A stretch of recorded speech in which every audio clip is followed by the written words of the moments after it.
भजन कैल संगी राम भक्ति राम कथा मन लगा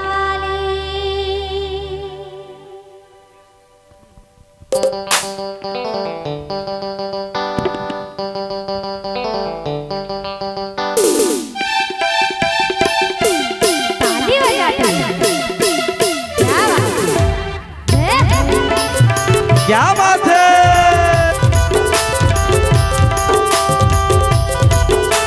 हेलो, बड़े भाव से ताली की सेवा करते हुए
जय जय।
झूमते हुए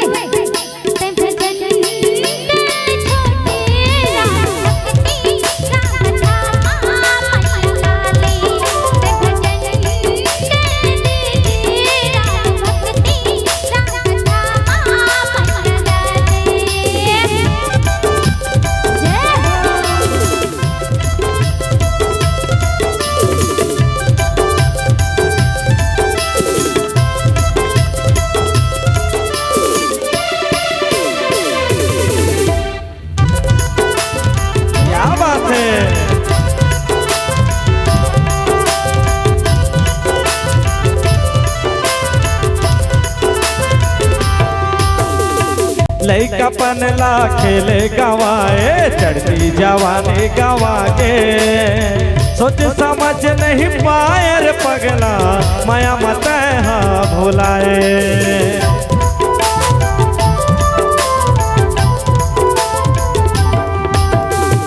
लइका पनला खेले गवाए चढ़ती जवानी गवा के सोच समझ नहीं पाए रे पगला माया मत भुलाए।